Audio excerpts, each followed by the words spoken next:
Hi, good morning, guys. Okay, so I've been meaning to talk about this for some time now because it's a recurring topic, a recurring debate, and people don't seem to just grasp the basic understanding of this, and that is the thermostat of a car.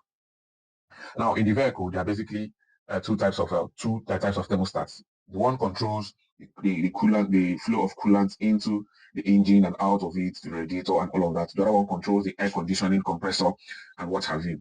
Now, what we mostly don't understand is that every vehicle manufacturer has a recommended thermostat for for their cars or for their brand. What I'm trying to say is the thermostat that works in a regular Japanese car may not may not be suitable for a performance car, even if it's of Japanese origin. For example, the what you can use in a Toyota Corolla, for example, would not function in probably a Lexus IS 350. Both are Toyota products, but different performance range, different engine capacities. So when you now say because it's a Toyota thermostat, you take what should work in a Corolla and put in a Lexus, you're going to have serious performance issues. If you take that the one that works in Lexus and put in a Corolla, you're going to have serious overheating issues. So we need to understand the concept. Now, what does a thermostat do basically? Every thermostat controls engine temperature, and it does that by letting the flow of coolant from the radiator into the engine. Now, when it senses that the coolant in the engine has gotten so hot or the engine temperature has risen to the recommended temperature, for example, if it's 100 degrees centigrade or 90 degrees centigrade, as most cars operate under, it opens up its valve, and the fluid, that coolant that is hot in the engine, is sent back into the radiator to dissipate that heat. It cools down that coolant, then takes the cold one that's already in the reservoir or somewhere in the radiator back into the engine, and the process continues. Now, when the thermostat fails to do this, you have overheating on your hands. The overheating becomes inevitable. That's basically what the thermostat does. It monitors the coolant temperature, monitors the engine temperature, coordinates the flow of coolant between the engine and the radiator, and vice versa. Now, for every thermostat, I beg your pardon, that is sold in the market, there is a specification. I'm going to give an example. This is the closest thing here. Okay, give me a minute. Yeah, so for every thermostat in the market, I have one here. This is a Hyundai. I've had this thermostat for quite a while in the house here. I bought it for one vehicle that I sold, and the person didn't need it again. So this is for Kia and Hyundai. Now, when you take a closer look at this is the thermostat. This is what it looks like. When you take a closer look at it, you see that here it's written 82 degrees centigrade.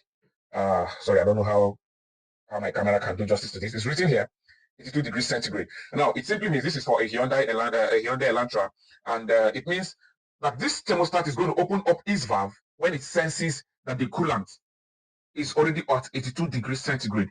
Now, the average operating temperature of most vehicles is 90 degrees centigrade. So at 82 degrees centigrade, this car is already sensing, oh, this car is heating up and is getting to the normal temperature. It opens up its valve, then there is flow of coolant through this valve, through the radiator, through this valve into the engine. When it notices that the engine has cooled down below 80 degrees centigrade, it locks up the valve. That is basically what the thermostat does. Now, this thermostat will not open if the coolant temperature has not attained 82 degrees centigrade. That is basically what that temperature reading on this means. Now, for every thermostat you're buying, there's a temperature reading. It simply goes to say that for you to get this thermostat, you should be sure that the operating temperature of the vehicle or recommended is at least the ones that open at 82 degrees centigrade. Like I said, the normal operating temperature for most vehicles is between 90 to 95 degrees centigrade. But for this to open at 82 degrees centigrade, this is likely a four-cylinder engine. It's a non-performance car. For some other cars, they open at 105 degrees centigrade. So that's for performance cars now because they need that heat to perform effectively. Now, what basically happens is if this thermostat, for example, reads 105 degrees centigrade, and I buy it and then put in a Hyundai that needs 82 degrees centigrade, it means I'm going to start having overheating issues. Why? This thermostat, albeit very good, would not open until it senses that the car or the coolant is already at 105 degrees centigrade. Now, for that particular engine that I bought it for, that is not what it's meant for, there's going to be overheating.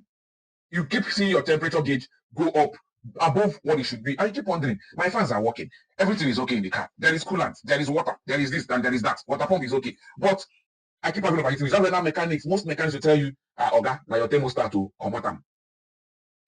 But the problem is when you come out the thermostat, it may solve your problem that time. But you now have another bigger problem, which is what you call fuel. You start having serious fuel economy issues. So we need to understand what works for our vehicle, how they work, and what we do in case. Now, when you have those, when you have that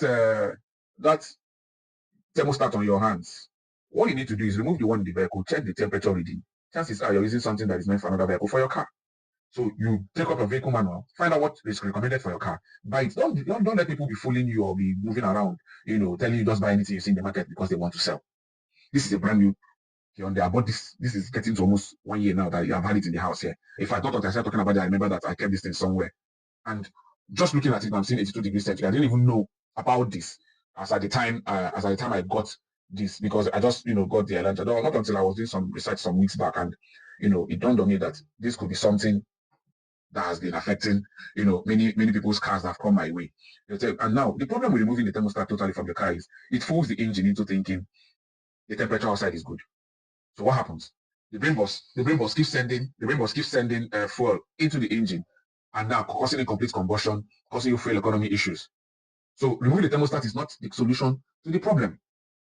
So I hope that makes it clear. All you need to do is, whenever you want to get a thermostat, find out what your engine rating is or what your vehicle manufacturer recommends as the recommended temperature rating. Go to the market. If they tell you it's Toyota, it's Hyundai, it's Kia, or is this or is that, all you need to do is find out what the rating is, then read it up. This here is written 82 degrees centigrade. So this opens at 82 degrees centigrade. Anything that makes this car not attain that temperature, this valve will not open. So imagine this was 100 degrees centigrade. I now buy it and put in a car that needs 80 degrees centigrade. It means this thing will only wait till the coolant temperature is 100 degrees centigrade, which at that point is already causing issues of overheating on your vehicle. So let's also get this right and not patronize nonsense in the name of I want to remove thermostat, or thermostat is causing problems for me. The people that put it there are not stupid. And yes, if you drive a car without a thermostat, the fuel consumption increases. Don't let people mislead you into rubbish. Have yourself a great weekend.